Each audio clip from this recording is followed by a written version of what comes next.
कौन सा वोट देगा, किस तरह का वोट है, चुनाव है और क्या है ये स्थानीय निकाय का चुनाव है,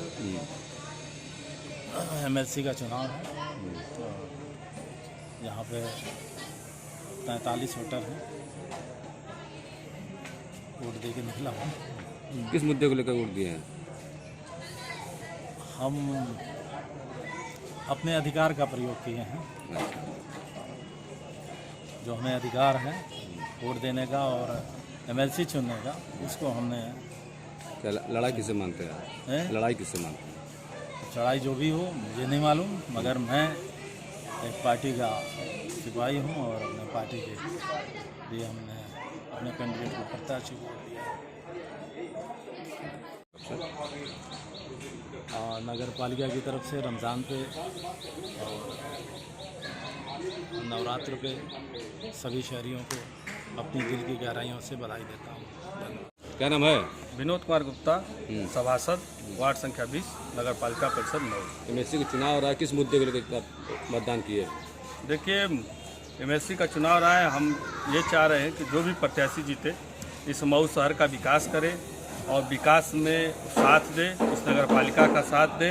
नगर पालिका मऊ की नगर पालिका 1 नंबर की पूरे उत्तर प्रदेश में बने और विकास हो, सुंदरीकरण हो, स्वच्छता हो, प्रत्येक नागरिक को सुविधा उपलब्ध हो, जो जन के मुद्दे हैं उसको हल हो, जनता की सेवा में हो, जनता की सुख सुविधाओं के बारे में विशेष ध्यान रखा जाए। इस मुद्दे को लेकर हम लोगों ने वोट किया। नवरात्र चल रहा है और रमज़ान का महीना चल रहा है, इस पर क्या जनता को क्या बधाई देंगे?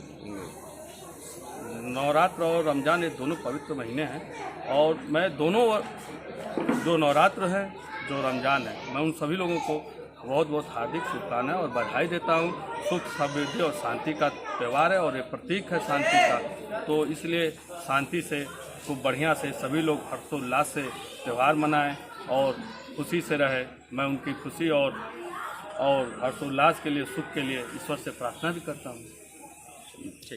अपना परिचय दे दीजिए। मैं अल्तमश अंसारी, सभासद, वार्ड नंबर 25, प्यारेपुरा। एमएलसी का चुनाव चल रहा है, क्या लग रहा है, माहौल क्या नज़र आ रहा है इसमें? ये माहौल तो इस बार सीधे हम लोग अधिकांश सभासदों से जो हमारी बात हुई, हम लोग अपने स्थानीय प्रत्याशी विक्रांत सिंह ऋषु के साथ हैं और मुद्दों के आधार पर साथ हैं। क्या मुद्दा है? मुद्दा ये है कि उन्होंने वादा किया है कि अब तक जो भी एमएलसी हमारे यहाँ से जीत के जाते थे वो अधिकतम आजमगढ़ के ही होते थे, वो सौतेला व्यवहार करते थे। मुद्दा यही है कि मऊ में वो विकास कार्य करें। आखिर क्या वजह रही कि सोचना पड़ रहा है कि मऊ का विकास नहीं हो रहा है? कुछ कमियां तो नज़र आई होंगी। यही कमी है कि हम लोगों ने हमेशा बाहरियों को वोट किया है, जिताया है, चाहे विधानसभा हो, विधान परिषद हो, चाहे लोकसभा, और इंशाल्लाह ऋषु जी जीतेंगे। ऋषु जी एक तरफा चुनाव जीते। ऋषु जी सबसे ज़्यादा सहयोग कर रहे हैं सांसदों को। वो क्या सहयोग करेंगे? अब चुनाव जीतने के बाद हमने सहयोग की डिमांड की है कि आप हमारे प्रस्ताव पर काम करिएगा, वो काम करेंगे और हमें आशा है, इसलिए भी आशा है कि वो हमारे जिले के हैं। क्या लगता है कितना अपने वादे पे खरे उतरेंगे? रेट कम खुला है, इस बार रेट ज़्यादा खुला है। सर, जो जिले के हैं, इसीलिए सोच कर आप लोगों को वोट किया है।